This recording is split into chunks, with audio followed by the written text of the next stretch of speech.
Priscilla Meireles sinagot at kinontra ang naging pahayag ng kanyang asawang si John Estrada na hiwalay na sila. Ani Priscilla nagulat at halos madurog ang kanyang puso sa sinabi ng mister na napagkasunduan nila na maghiwalay muna ng landas.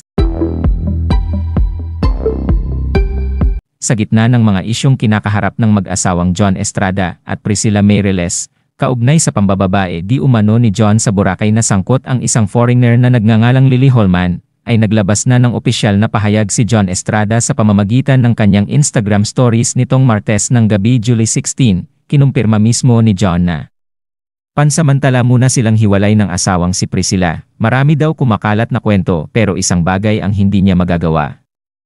Ang makapanakit ng taong mahal niya. Nilinaw din ni John na wala silang relasyon ni Lily Holman, ang babaeng iniuugnay sa kanya, kung saan nakita pa sila sa video na masayang nagpa-party sa Boracay. Kwento ni John, mula trabaho ay gusto niya muna makapag-relax, kaya pumunta siya ng Boracay at doon niya na-meet si Lily Holman, kasama ang mga kaibigan nito. Humihingi rin siya ng privacy sa kasalukuyang pinagdadaanan ng kanilang pamilya. Priscilla and I have mutually agreed to take a break for quite some time now. There's more to the story, but the last thing I want to do is to hurt the people I love. I want to make it clear, I am not in a relationship with Lily Holman or any other woman. I just met her in Boracay.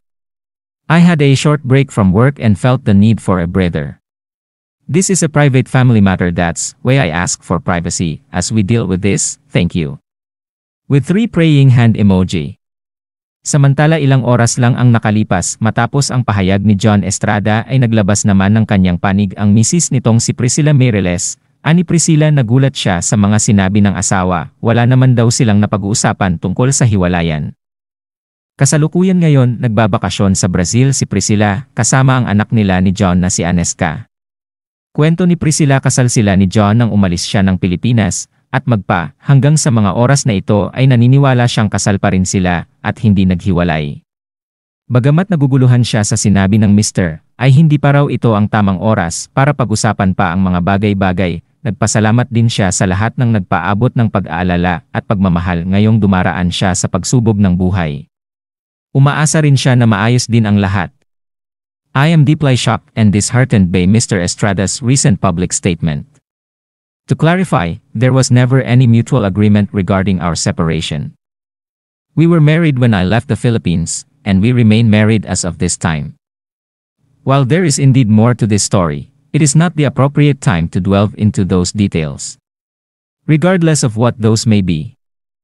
However, it won't change the course of faith. I appreciate your constant support, kindness, and love during this difficult time. I trust that, in due course, all will be resolved appropriately. Thank you for your understanding. Priscilla Meireles.